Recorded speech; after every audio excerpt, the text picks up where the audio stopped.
and thank you all for being here. I'm Patty Brown, and together we amplify the voices of our community to break down barriers. Throughout the Women's Forum, we're sharing the voices of women from all walks of life to illuminate the challenges that stand in the way of personal and family success and economic stability. Today, we're joined by the writer and filmmaker, Pamela Woolford, who will share her very powerful personal account of injustice and inequity that has impacted her, her family, and an entire industry. Pamela is an incredibly passionate woman, and one of her passions is sharing stories. In fact, she was one of the recipients of a Change Maker Challenge grant from United Way and the Horizon Foundation to help her tell the untold stories of Black visionaries in Colombia. Bringing her passion and artistry to the Women's Forum, I now introduce Pamela Woolford to the Women's Forum 2020. Pamela?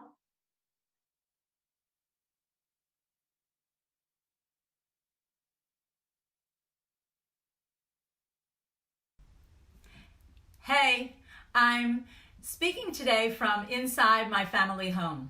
I was thinking earlier about a painting, a reproduction hanging downstairs on our living room wall. It's a portrait of one of my ancestors, Henrietta Davis Washington. She is my grandmother's grandmother. She was enslaved in Virginia. After emancipation, she came alone at 14 to work in Baltimore, where my father was eventually born. My mother came to Baltimore from North Carolina in the 1950s. Her great-grandmother was enslaved there, a woman named Laura Ward, who, after emancipation, was among a small group of Black people to be the first Black people in the state to win a lawsuit against a white person. They sued for the rights to their land. Laura farmed that land. My mother was born on that land. My family, like many Black families after our nation decided their enslavement would finally be illegal, established family farms, farms which were hard won in that intensely racist environment and are now no longer in existence. The farms which nearly 1 million Black families garnered after emancipation were stolen from them using a number of bigoted campaigns and means, including targeted administration of federal policies, discrimination in government programs, fraudulently high tax assessments, the canceling of insurance, swindles, unlawful denying of loans, voter suppression, coercion, extortion, exploitation, intimidation, lynching, police brutality, and other forms of violence. And this happened mostly since the 1950s. In just the 50s and 60s alone, Black farmers lost 6 million acres each and every day in those 2 decades. On average, an area the size of New York Central Park was practically wrested out of the hands of Black people.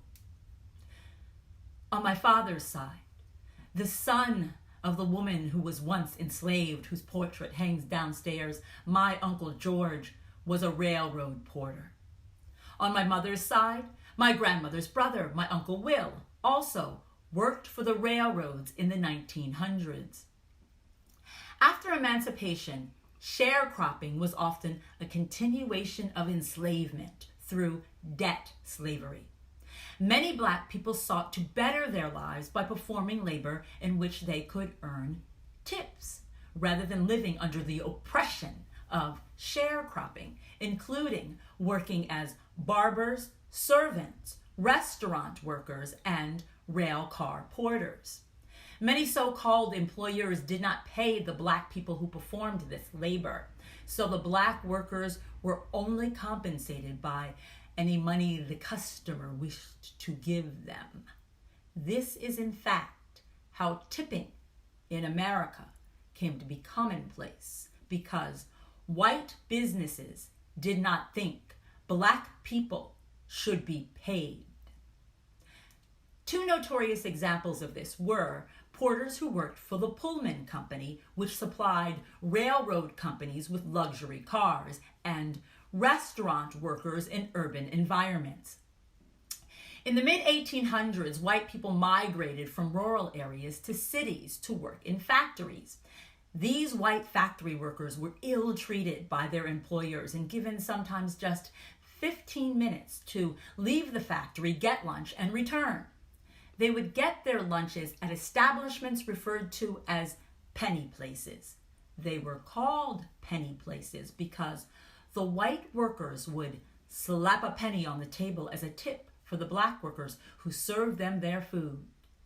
That penny was given not from the industries these white workers labored for, not from the businesses these black workers labored for, but from the pockets of the poor white people who were being taught in those moments that their mistreatment in America was more palatable because they were still better than the black people who made no wages at all, and they slapped their own pennies down on the table.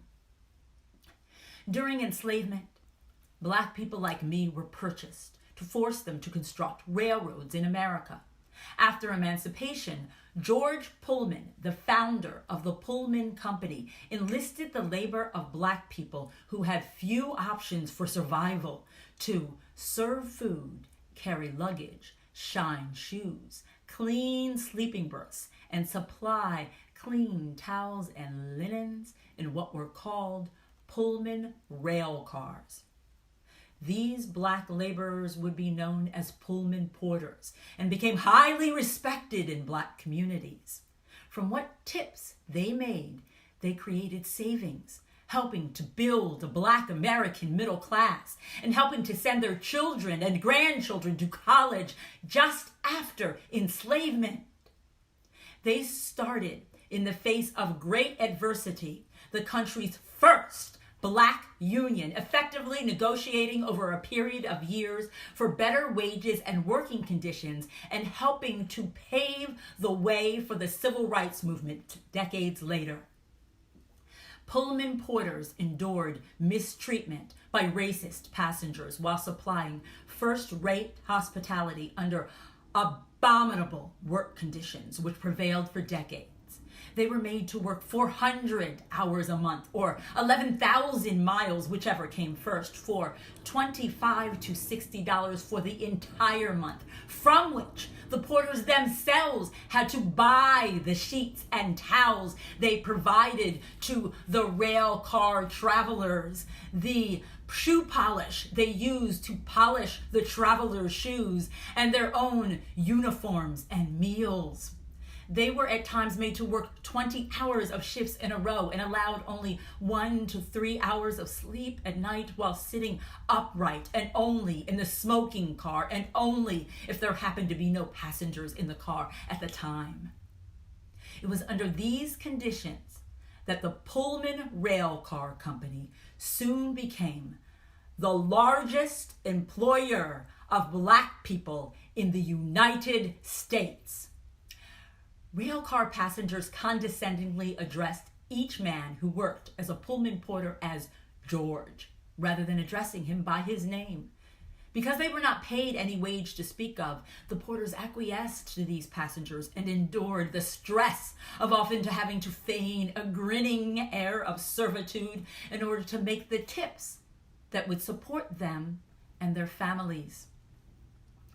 Pullman porters risked their lives working on the rail cars, not only by continuously returning to the dangers of the South, but by smuggling to black Southerners newspapers like the Baltimore Afro-American, created by, for, and about black people, which were often outlawed in the South or confiscated by the Ku Klux Klan, who threatened violence against distributors of the papers. The distribution of these newspapers by Pullman porters it helped to create the great migration of millions of black people from the South to the North, Midwest, and West by supplying the would-be migrators with information about train schedules, possible jobs, and more promising, safer futures. It was during the Great Migration that my mother came to Baltimore alone at 17. She was away from her rural Black hometown for the first time and knew nothing of life in a northern city. Graduating valedictorian of her high school class, she took money she got as a graduation present and bought a bus ticket to Baltimore. And luckily, a caring Black YWCA dean to whom she told her story lent her money every week for several weeks so that she could live at the Y and eat. A skilled typist and stenographer, my mother daily responded in person to want ads for secretaries listed in the Baltimore Morning Sun. Repeatedly, for weeks, upon arrival to these business offices, she was told the position had already been filled. She remained perplexed as to why she could never arrive early enough to be even considered for the job. An acquaintance had to explain to her that white employers do not hire Black people like her. A generation later, in the late 80s and early 90s, I went on some of my first job interviews for bookkeeping and retail positions. Repeatedly, I was told I was well suited for the job when I phoned in response to want ads, and the story changed when I showed up in person. Once, upon seeing me enter the business where I was scheduled for an interview, the interviewer immediately asked me a couple of quick so-called interview questions while I was still standing, and quickly thanked me for my time, never even inviting me to have a seat or enter the interview room. I was not invited to sit at another interview, and this time, before dismissing me while I was still standing several minutes after I had arrived, the employer asked me if I would be interested in the job, but on one condition, if I would be willing to work for less than what she had told me the job paid on the phone. Still another time, I was told once I arrived in person and the employer saw my face that I must have lied on my resume. Once when looking for a job, I was made to buzz the front door of a high-end jewelry store twice before the proprietor only cracked the door wide enough to tell me my service would not be needed. I worked for a high-end men's and women's clothing boutique, and one day noticed that the store carried suspenders emblazoned with the symbol of a Confederate flag. I asked the owner if he found that problematic, and he fired me on the spot, telling me, one, that the Civil War was a money matter not to be thought of in reference to enslavement, and two, I should get out of his shop for asking him that. Black people have long been more likely than white people to be fired from their jobs or laid off. And today, Black people are overrepresented in industries negatively impacted by social distancing and stay-at-home orders, including retail, hotel, and restaurant workers. Most Black American households do not make enough income to cover the cost of a bare minimum survival budget. And that is partially because certain occupations predominated by people of color and women are legally allowed to pay substandard wages, oftentimes less than a third of what minimum wage is, forcing employees to live off of whatever tips we wish to give them. The restaurant industry is the second largest and fastest growing industry in America, employing nearly 10% of the American workforce. It is also the industry which has 7 out of the 10 lowest paying jobs in America. 4 of those 7 jobs are tipped jobs. More than 1 of every 4 Black restaurant workers lives in poverty. And an even larger percentage of Black restaurant workers struggles to afford the bare minimum needed to survive.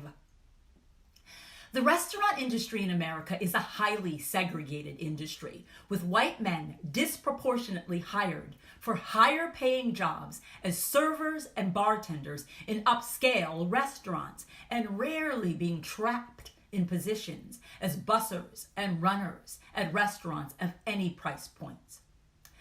We typically tip based on the price charged for our food. Yet the cost of the food has no bearing on the labor involved in serving it. Tipping more for more expensive food helps ensure that white men make a higher gratuity for the same service, even though those same white men are typically making drastically more per hour and are more likely to be supporting or helping to support a smaller number of people with that higher salary and higher gratuity. Black women are uniquely disenfranchised by tipped employment. About 37% of tipped workers are mothers, and nearly half of them are single mothers. And sexual harassment is rampant in the restaurant industry. It is the largest source of sexual harassment complaints of any industry in the nation. The results of a study by Cornell University found that restaurant workers who are women are tipped more if they have larger breasts, smaller body sizes, and blonde hair. The results of another study by Cornell University found that restaurant goers tipped black servers less than white servers for what the customers themselves deemed the same quality of service. That study followed one from the Yale Law School Journal showing that black cab drivers were tipped less than white ones.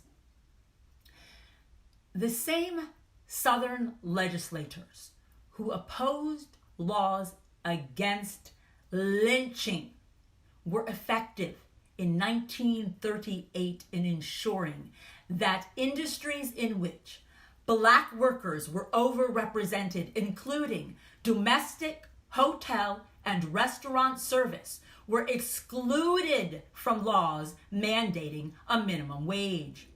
It wasn't until 1966 that a sub-minimum wage was enacted to cover these jobs. It was then that nearly a third of all black workers in America were covered at all by the concept of minimum wage enacted in the 30s for everyone else. And that minimum for those particular jobs was set at a fraction of the minimum for other jobs. Then in 1996, legislation was passed to effectively ensure that the federal government would no longer raise that sub-minimum wage beyond $2.13 an hour, where it remains today a quarter century later. The poverty rate of tipped workers today is almost twice that of non-tipped workers. This burden falls heaviest on black women, resulting in black women who are tipped workers making an average of $5 less than what white men every hour that they work make for the same labor, and even less than that in some cities like New York, where black women make $8 less an hour. And on top of that, tips are reported to be down 50% since the coronavirus. When you tip black service providers more than 20%, you help to unbrace the long arm of enslavement and systemic racism. I think about that portrait of Henrietta Davis Washington hanging in my living room. It is a reproduction of an Elton Fax painting. This highly acclaimed black artist, born in 1909 in Baltimore, chose to paint her, my grandmother's grandmother. Elton Fax spent much of his career as a visual artist, author, and lecturer, traveling the world, documenting and speaking out about poverty, exploitation, and injustice, especially in the 50s, 60s, and 70s, once saying, quote, Exclude a small number of high-salaried and widely publicized athletes and entertainers. Exclude also the few blacks occupying highly visible and lucrative places in government and a private industry. And what is left is a great mass struggling to attain and thereby fully realize the great American dream. There is much that has not changed for Black people in America since Elton Fax's time. The ramifications of enslavement on American people did not end in the 1860s and did not end in the 1960s, and it has not ended today.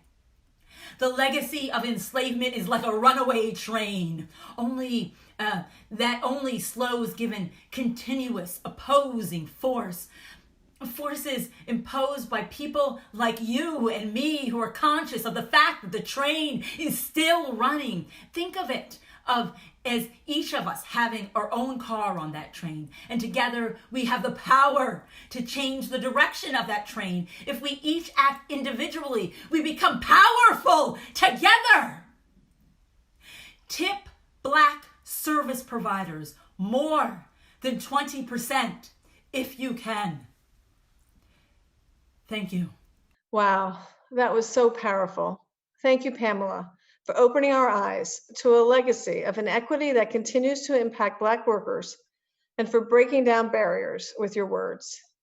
As you said, so many hardworking people don't make enough to survive on. United Way shares your passion to lift up all those who are struggling, and united, we can help turn things around.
Can't you sense it in the air?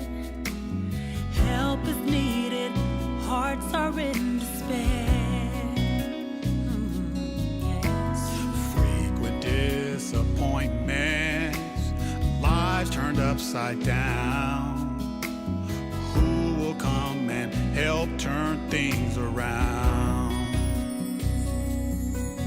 We're an answer to what's needed.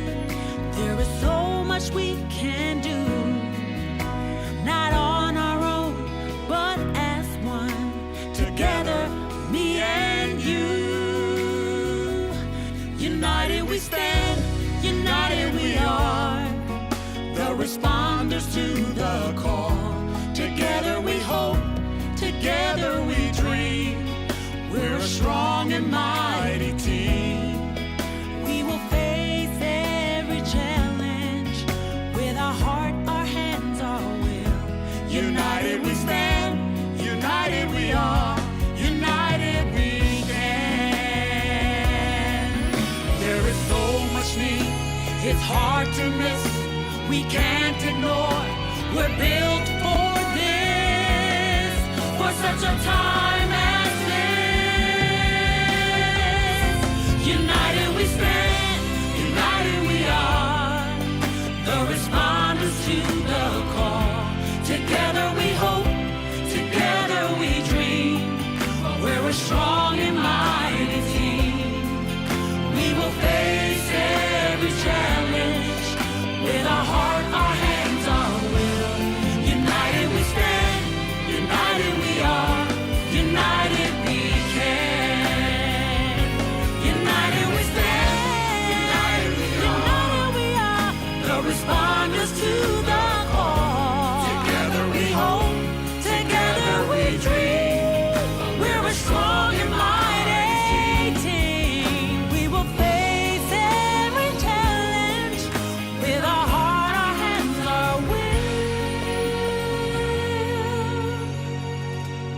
United we stand, united we are, united we can.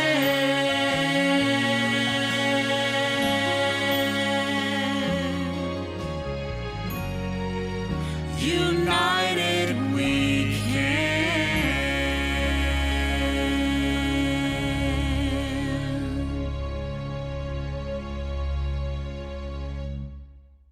Oh my gosh, such an uplifting message for these times. That was United Way's very own Franklin Baker, the president and obviously multi-talented CEO of United Way of Central Maryland, with songwriter Angela Bryant. And as the song says, troubled times are brewing. But you know what? Trouble has always been brewing for those who just can't get ahead, no matter how hard they work. There are obstacles and challenges that extend far beyond just what a wage increase could help fix. Today, we'll learn more about what too many women, too many families are up against, and what some local organizations here in Greater Baltimore are doing to break down barriers to help people who are struggling to get by. I am so pleased to introduce our panelists, who are a strong and mighty team in their own right. We have with us today Heidi Daniel, Chief Executive Officer of the Enoch Pratt Free Library, Dr. Sandra Kurtinitis, the President of the Community Colleges of Baltimore County, Tamla Olivier, BGE Chief Customer Officer and Senior Vice President, Customer Operations, and Beta Dayhoff, the President of the Community Action Council of Howard County. Welcome, ladies.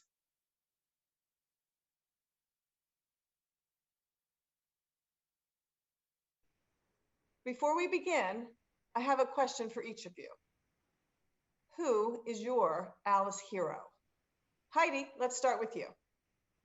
Thanks. Yeah, I'm going to say my parents who raised me for, raising me in an Alice household and teaching me resilience and compassion and empathy. Oh, that's great. Well, I think we're probably going to hear a little bit more about that. So thank you so much for sharing that with us, Heidi. Sandra, who's your Alice hero? Okay, there are many Alice heroes, but the one I think of most is the single mom who's working hard every day and also attending CCBC at night, semester after semester, to create opportunity for herself and her family. Wow, thank you very much. Tamla? So my Alice hero is a woman that we'll call Sarah, but Sarah was battling substance abuse and at one point found herself standing on the Ben Franklin Bridge between Philadelphia and Camden, New Jersey, contemplating suicide. And a few people worked to extend a helping hand.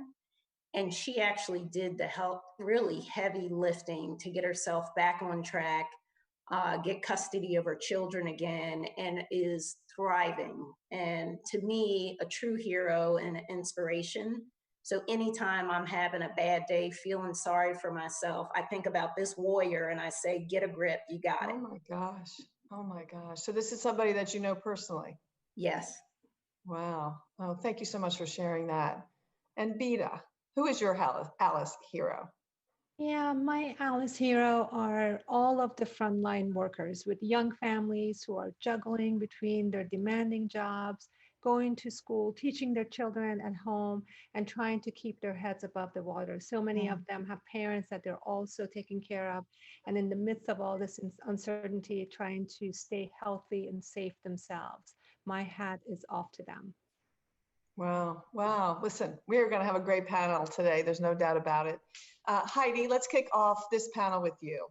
We've heard a lot about Alice during our discussions and our series, but you yourself grew up in an Alice household. So tell us, what was that like for you? I think I need to start by saying, of course, that I need to recognize a couple of key privileges that I had even growing up. One, of course, obviously is I'm white. And then two is I had two parents who loved me, which is a really solid foundation. And although we didn't have a financial safety net, we definitely had an emotional safety net. And that can make a huge difference in people's lives. But for us, my dad was a factory worker with an 8th grade education. He dropped out of school in 8th grade, which isn't really unusual from where I came from, because there was large families. And at the time, factory work was, considered pretty solid. And my mom finished high school, which is still very proud of. My father passed away in 2001, but my mother is still here with me.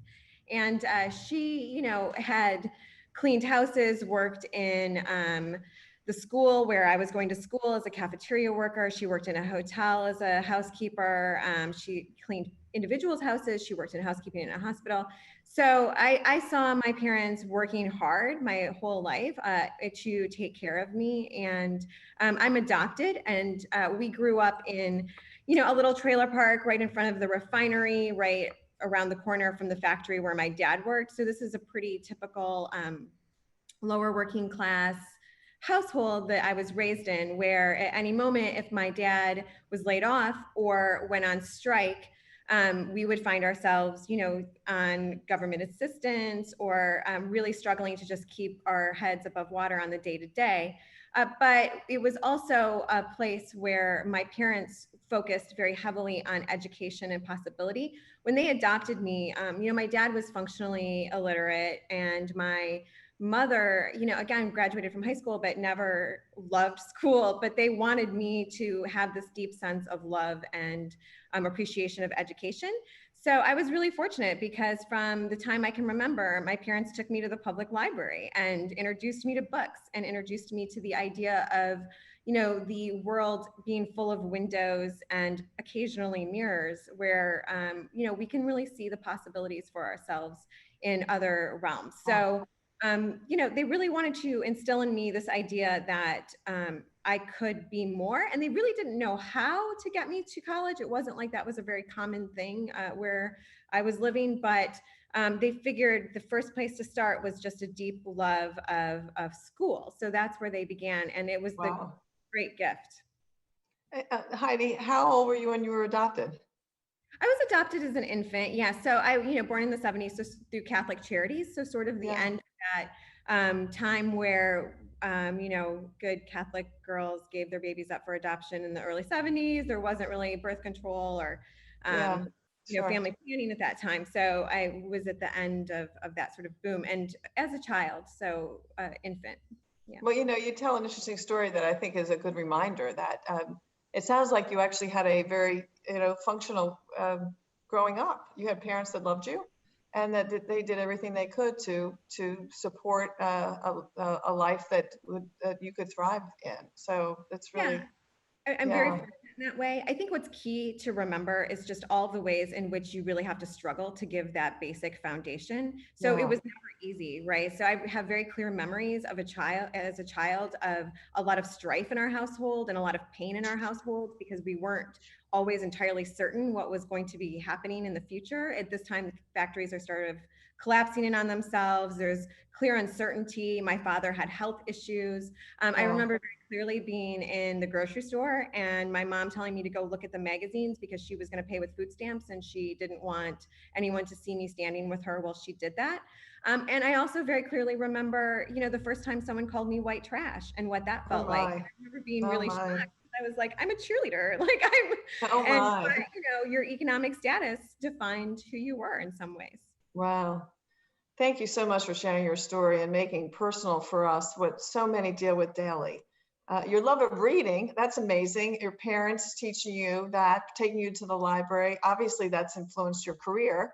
And the library, of course, is such a wonderful resource for all of us. But please connect for us how the library can be such a key resource for Alice's in our community.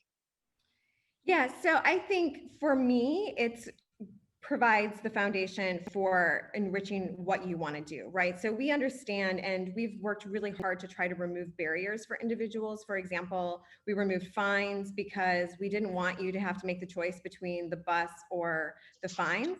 If you're a single mom who has to get up in the morning and get your kids to school and get yourself to work and you're doing public transportation and getting out the door is a really stressful, exhausting moment, I don't want you to then come into the library to get a book for your child and us to tell you, no, you can't do that because you owe us this $10.50, which is just another choice that you have to make. I think, one of the things that was ingrained in me growing up, what I would see is the choices my parents had to make all the time. And also sort of the complications that come with being the working poor, right? Like, so all the forms you have to fill out, all of the data, and all the ways that can be complicated with our race and ethnicity, and if you're an immigrant.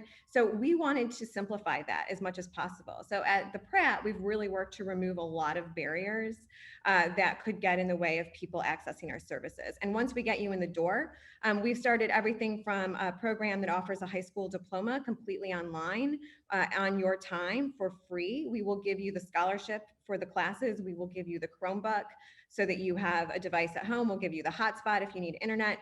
We have all of these databases and resources. Right now, we're checking out a ton of hotspots and things so that people can work at home. But we really view ourselves and our role in the community is to help you get to wherever it is you want to go.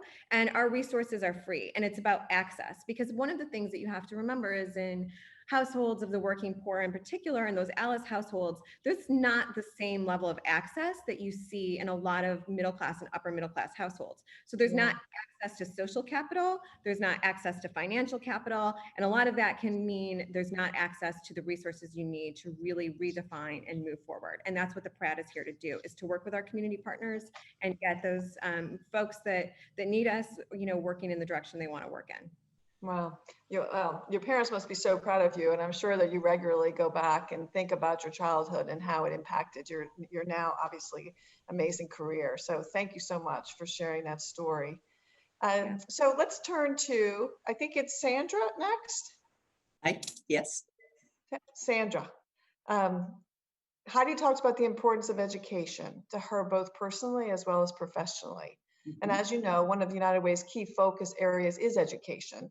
And the Women United group does a lot of work in the community supporting young children in school. We know, of course, that education is key to building strong, resilient families and communities. As president of CCBC, the largest provider of higher education in Greater Baltimore, tell us about the students you serve and how your programs help them get ahead and help them improve our local economy.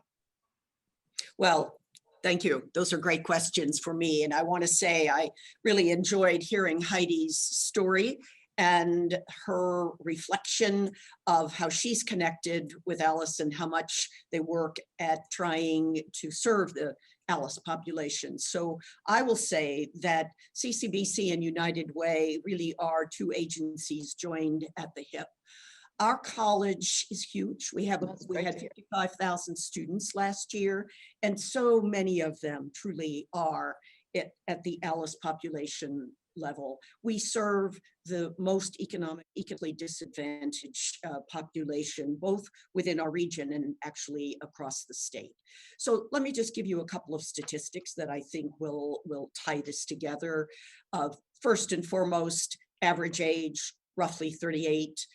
Most of our students will need some kind of financial aid. So that's probably 53, 54, 5% of our students will need that. We are now a minority majority institution, which really puts pressure on us to work hard. Can you explain that, Sandra?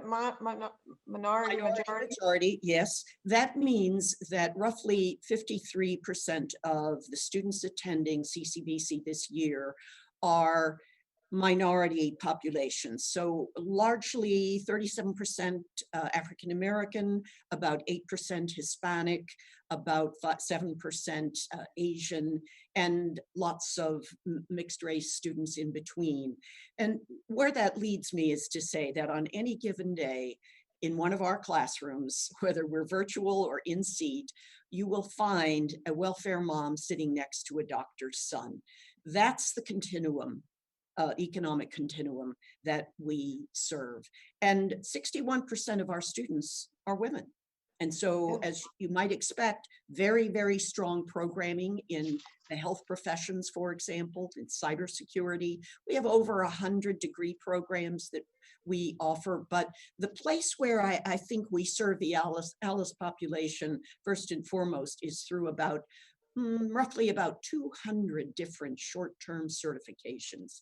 You need a job, you need training to get that job. You can come to CCBC And within a very short time, we can equip you with skills that will take you right into the workplace at a good starting wage. And I'll just give you an example of one of the programs that we do with our county, with Baltimore County. It's called the Job Network. If you want to apply for welfare within the Baltimore County environs, you must sign up for CCBC's Job Network program. That's about a 3-month program where we will help you get skills, basic skills to get a job, basic skills to get training, and pretty much within those 3 months' time, I think about 90% of the people who participate in this have found a job that will give them a Wow. basic living wage. It's the kind of work we do here at CCBC. That's why I say we're such great partners with United Way, and we're very dependent upon United Way 211, for example, to help our students. Students come to CCBC with extraordinary life challenges. That's why I referenced that student at the beginning when you asked us about our Alice hero. I don't know how they do it sometimes. Some Yeah. people take 2 and 3 buses to get to their classes, and at the same time, they've got to find provisions for childcare and so forth. Just, you know, I always say if we community college folks, if we weren't serving at a community college, we'd probably be social workers, because truly that's who we look to help, to bring opportunity, because we know that economic revitalization comes right through our front door. And we're glad we're here to help as many people as we do. Yeah, it's fascinating to think about the storyline around a woman who is on welfare sitting next to a son of a doctor who you would assume then has resources, has different set of resources. That's And then correct. just that the experience that you are creating with regard to just diversity of backgrounds, that in and of itself, I'm sure, is quite valuable to all your students. Mhm. And you Yeah. know, every year, 55,000, 60,000 students here, every year, we help 13,000 of those 55,000 complete something that is important to him Wow. or to Mm. her. So So that's whether, real impact. That yep, is real whether it's a impact. degree, a certificate, or to transfer on to our 4-year institutions. So we're very proud of that.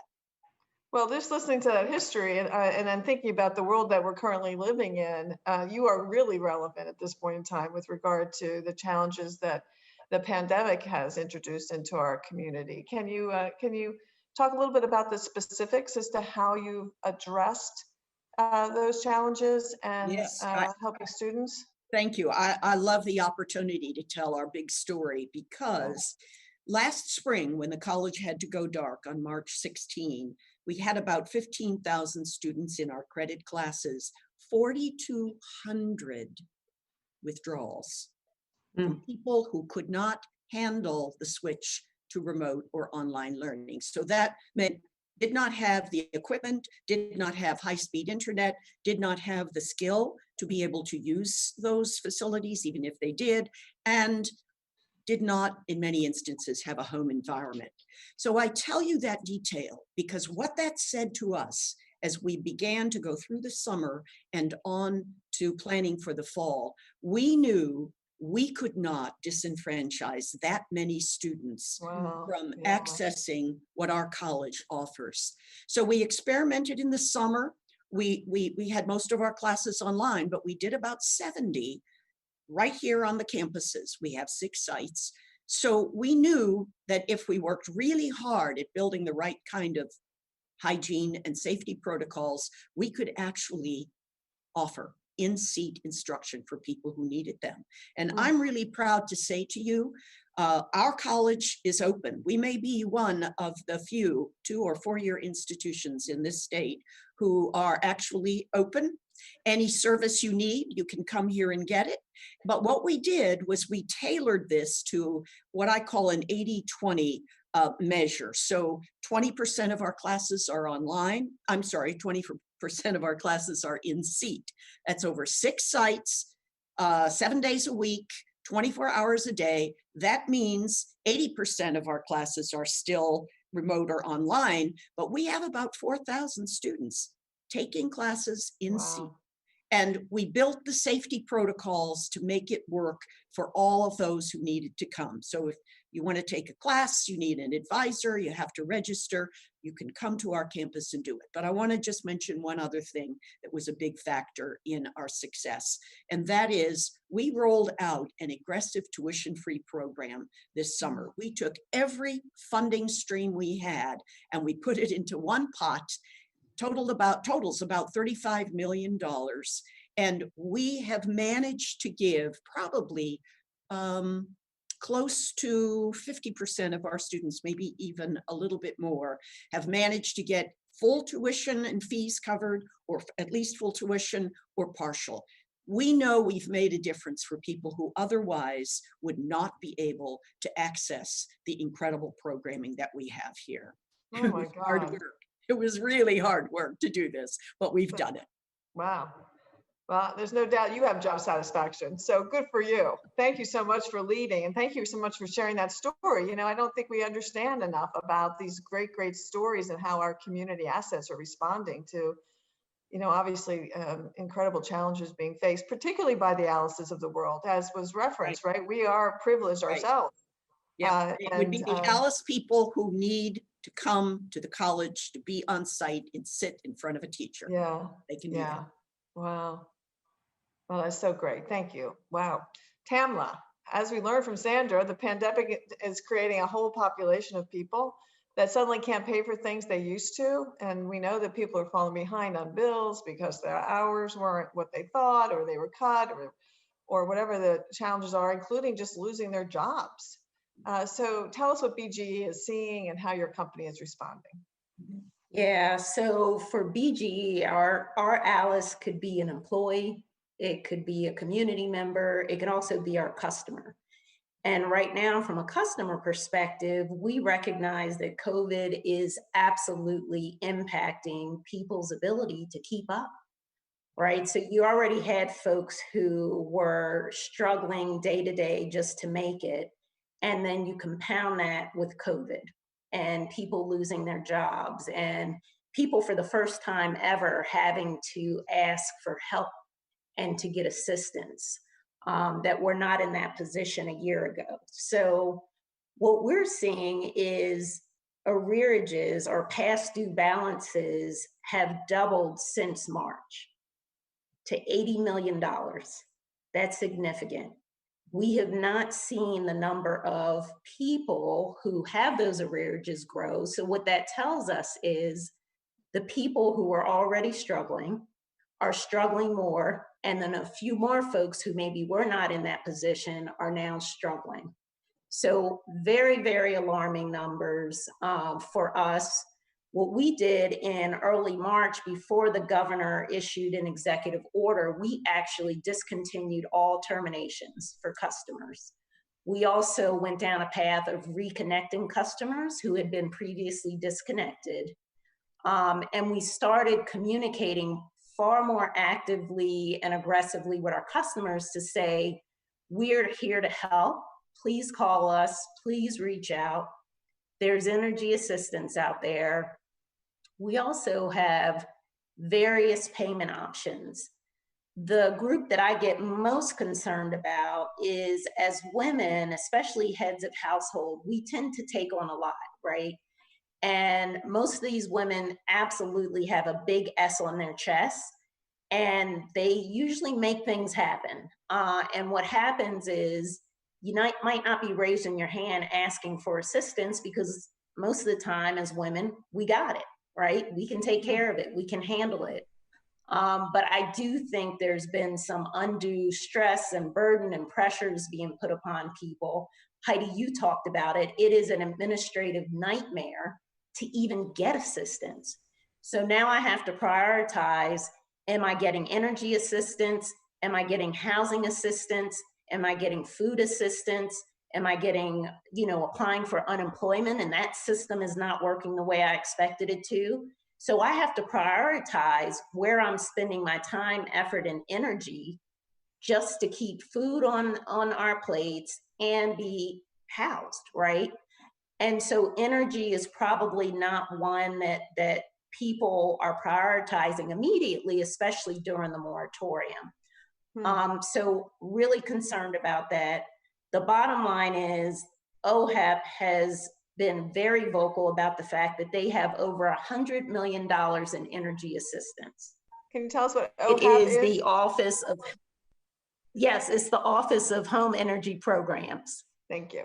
And the bottom line is that seems like a lot of money, It does. but the arrearage issue is more than $100 million right now across the state of Maryland. So we want our customers to call us right away, call us today, in fact, and we will help put you in contact to get additional energy assistance, to get help with your bills. We have put payment arrangements in place that allow you to pay small increments over a longer period of time, up to 24 months, as low as $10 a month. So really wanting to ensure that this is not that burden that our customers have to be worried about, that additional thing. We also recognize that we needed to provide additional funding to the fuel fund, which was about $1.5 million, but at last check, only $16,000 had been tapped into. So there is money available. We just need, we just need people to pick up the phone, call us. We can help you through that process so that it does not feel as burdensome and is not as overwhelming. We can walk you through that. Wow. You know, I have heard of some of those programs, certainly. And so, you know, it's not surprising necessarily that BG&E has so much to offer with regard to helping, but it is a little surprising to know that information may not be readily available to those that are in need of the help. So thank you for sharing that. I'd like to just also ask you about BGE as an organization, because you're obviously a very important organization and employer in the state. And I'm sure that there's a lot of other things that you're doing to help the community and help them cope with the impact of the pandemic. So do you have anything else to share in that regard? Sure, and Sandra touched on this a little bit, but we know the digital divide is real. It was real before the pandemic, and with virtual learning, that has become more evident. We also recognize that there's an educational divide. And so brown kids in particularly, they need to be in the classroom, right? Because they may not have the home life that allows them to really take full advantage of virtual learning. So we've started a new program called Digital Equity, partnering with students and teachers, PCs for People, as well as the Baltimore Digital Equity Coalition, really trying to expand access to both students and teachers, because it's not just students where this digital divide exists. So getting computers to them, laptops to the teachers and students as well. Another piece that you brought up, Patty, is really around employment, right? And we know that is another focus area for United Way.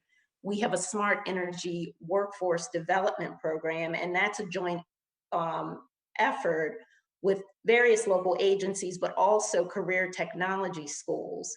So the goal is to get folks, not just students straight, out of middle school or high school, but anyone who wants to take advantage of these work programs, so that over the next 3 years, our plan is to have 600 participants who will be trained and employable by either us or one of the vendor partnerships that we currently have. So those have been some areas of focus. And then from an employee perspective, we know that Alice works for BGE, right?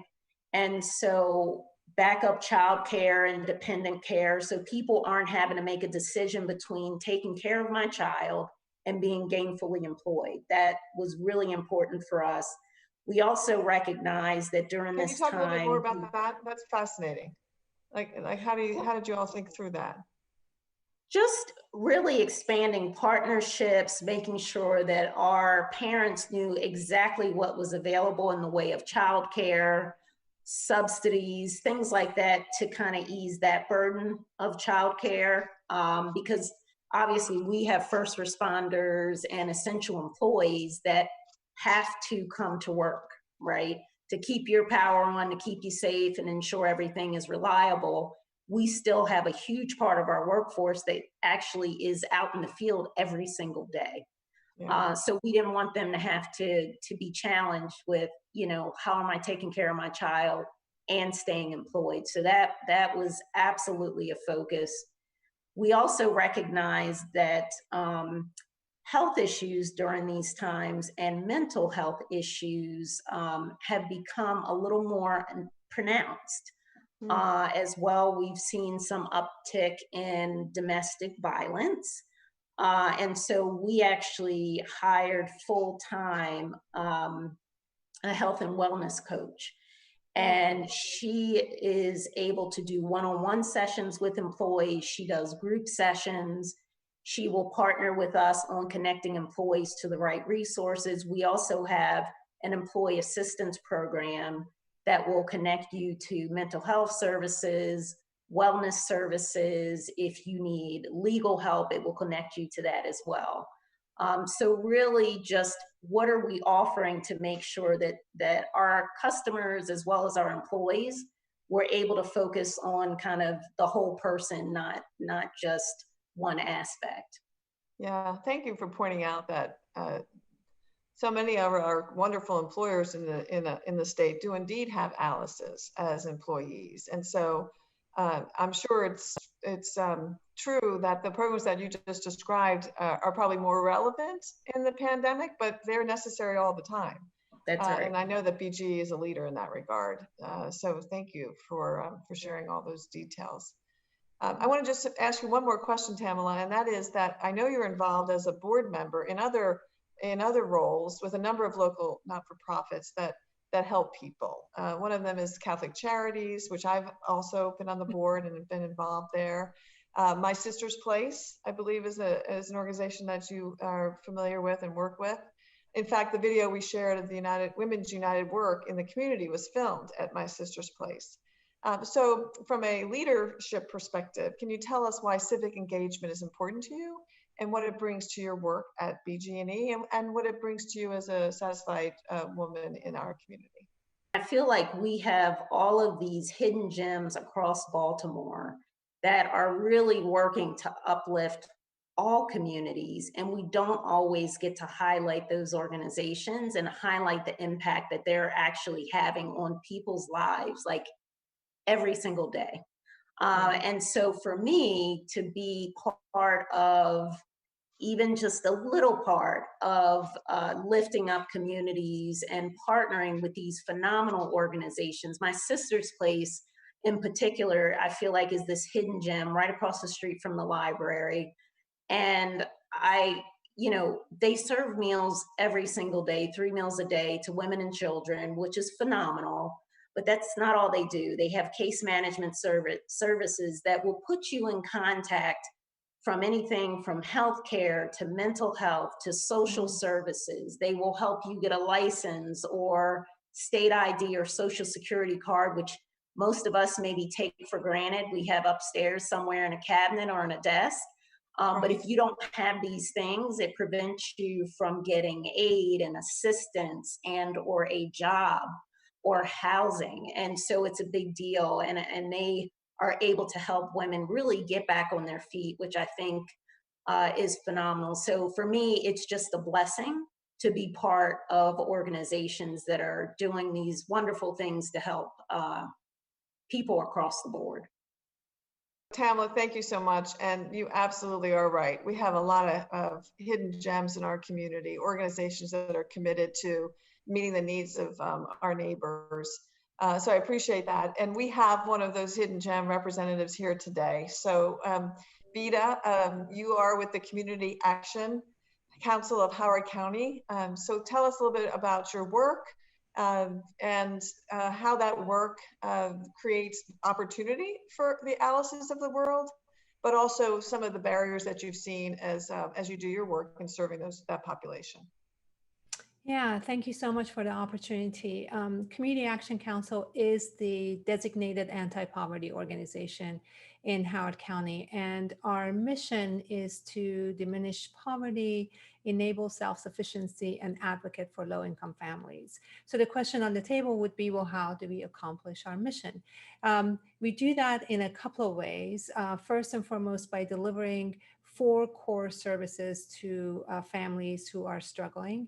And those services are energy assistance. Very thankful to TAMLA and Baltimore Gas and Electric, BGE, for the work that they do and the partnership that they have with us in supporting low-income families.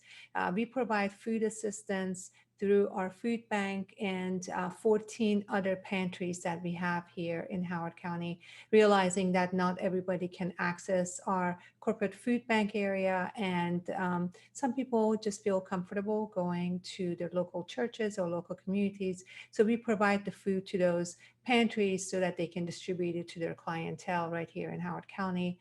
We provide early childhood education program for 344 3 and 4-year-olds.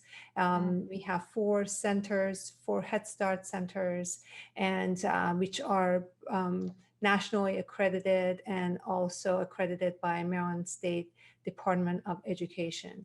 And we also provide housing assistance to families who are facing eviction or have already been evicted and have found affordable housing and are looking to move in. And as you know, a lot of the landlords not only charge families the rent, but they have a security deposit attached to that rent.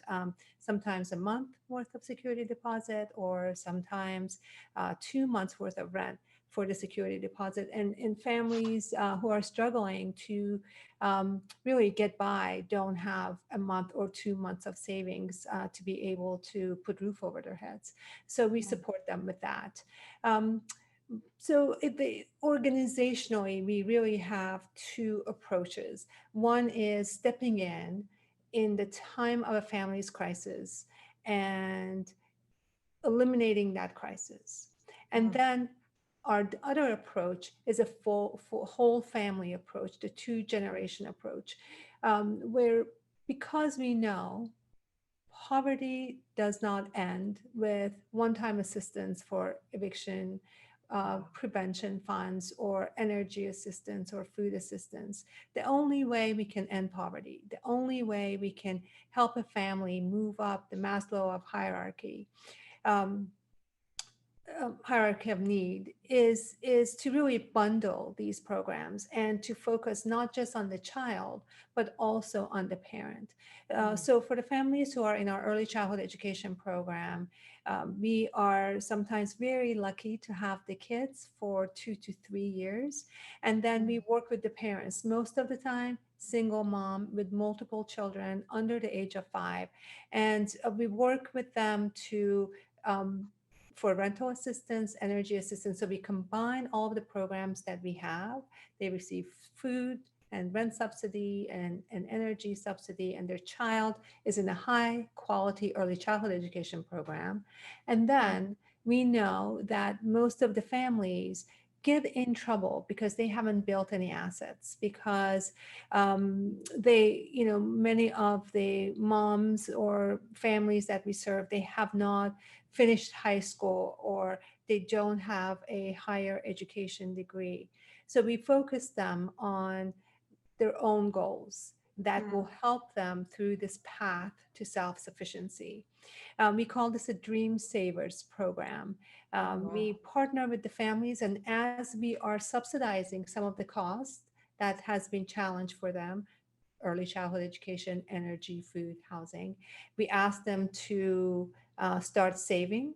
We have them partner with a financial institution. Many of them is the first time they've opened a checking account. So we partner with financial management organizations, so they enroll in classes. We have an employment coach here. We have a life coach here that supports them. And through this path, they can choose from 3 goals: either to go back to school, or start a micro business, or purchase a home. Wow. And for every dollar that they save, we match it by 2. So, Wow. and it's a formula that works time and time again. It takes time, it takes intention, it takes intensity, but we know that families did not fall to this cycle of poverty overnight, and they cannot get out of it overnight. So we really wrap our arms around them through this process. And we see so many moms who graduate from college, buy a home. Meanwhile, the children are thriving. They've gone past our pre-K and Head Start program. They're thriving in school and doing a great job.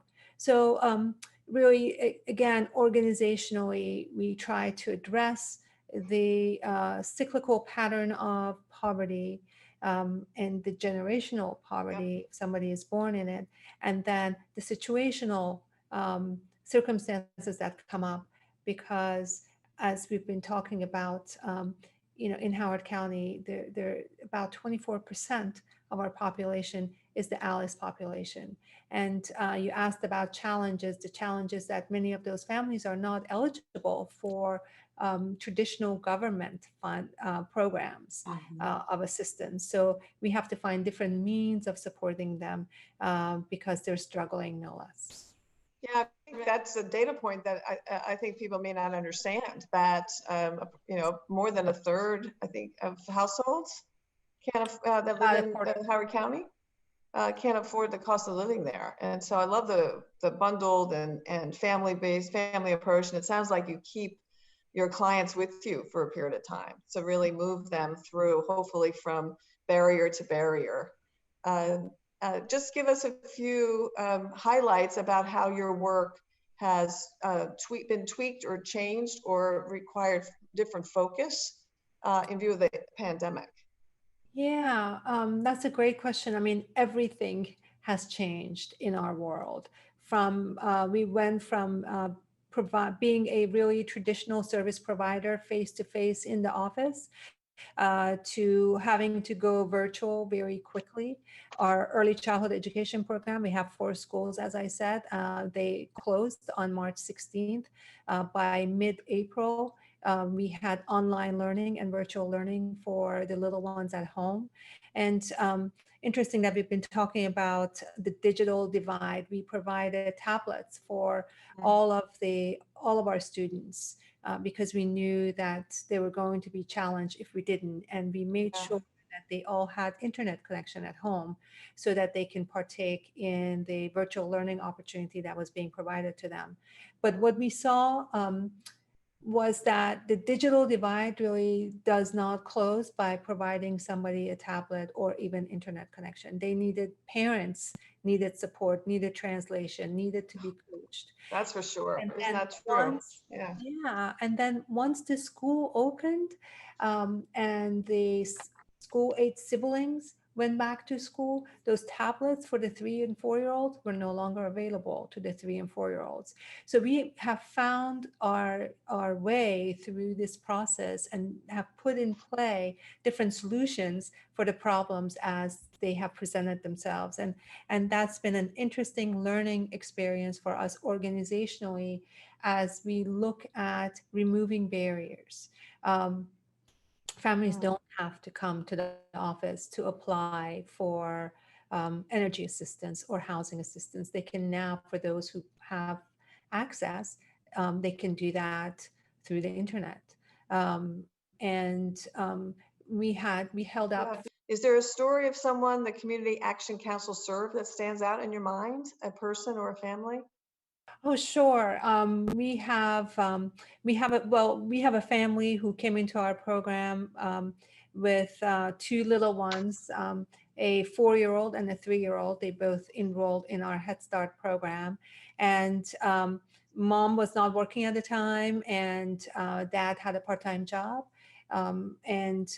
Once we enrolled the children in the program and started learning a little bit more about the family, we helped dad get a full-time job. We helped mom enroll in college. Fast forward 6 years, she has a nursing degree and is working at an emergency room in a an amazing local hospital here. As I said, I mean, we have many families who have gone through our Dream Savers program and have succeeded tremendously. And with the pandemic, we held up what we saw, what happened immediately. Those 14 pantries that we have, 10 of those 14 closed, with the churches closing down, with the schools closing down, community centers closing down. So we had to go to the people. So we held up from March until end of August, 53 pop-up pantries, and served 53,000 Howard County residents who endured standing in long lines in order to get help for their families. Oh my gosh. Adjusted and been nimble and agile as situations have come up. Thank you, Beta. And now I'd like to ask all of our panelists one last question. It's clear from this discussion that serious and systemic changes are needed so that people who are working hard can finally reap the rewards of their effort. But as they say, a journey starts with a single step. What are some quick or simple fixes, some barriers that can be quickly broken? So my big pet peeve is I would love it if there was a common app that people could complete for any service that they needed, from energy assistance to healthcare to housing, so that administrative maze is gone. It's an overwhelming burden to have to pull together different papers to get qualified for 25 programs that, typically speaking, have the same qualification documents that are required. Oh, wow. One-stop Interesting. shop. Yep. Okay, I like it. We're on it. So Heidi, what about you? What barriers do you see that you think we should be able to address?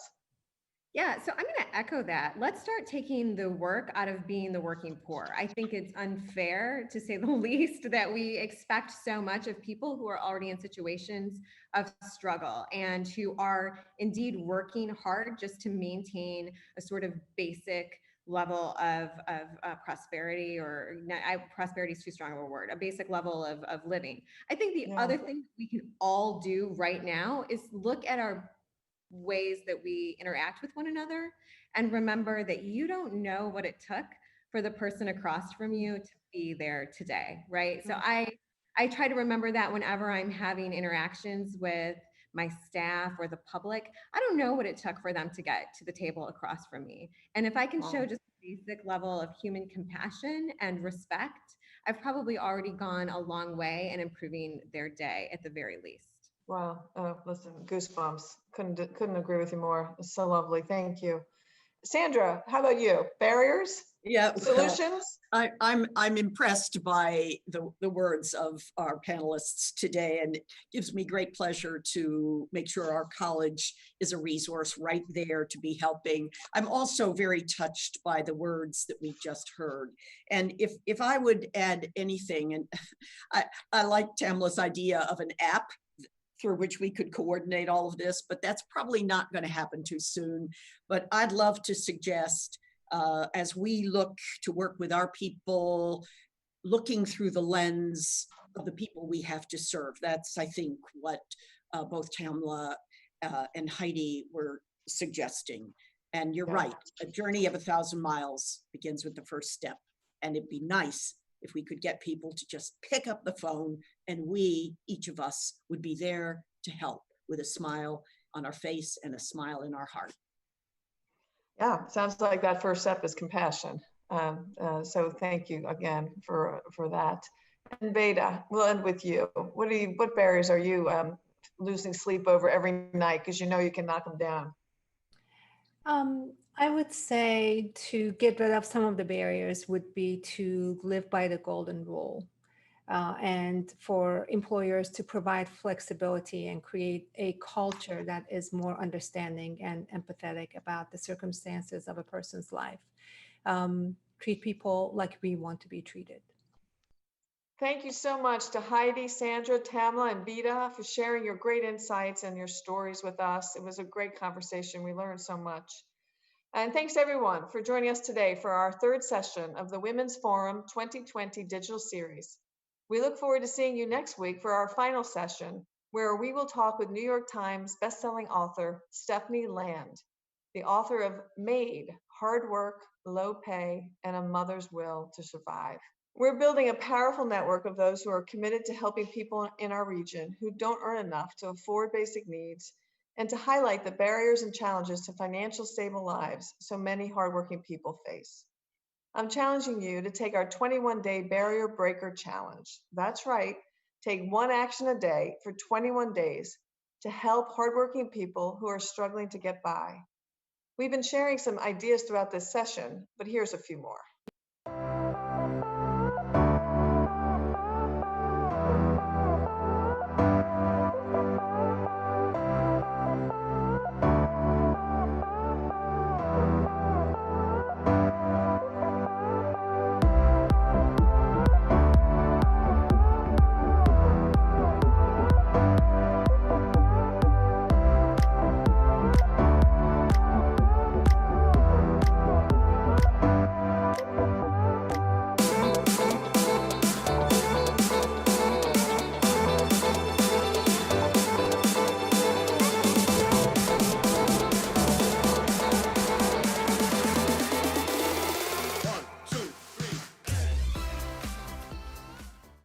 Hey there, I am Stephanie Land, the author of Made, Hard Work, Low Pay, and a Mother's Will to Survive.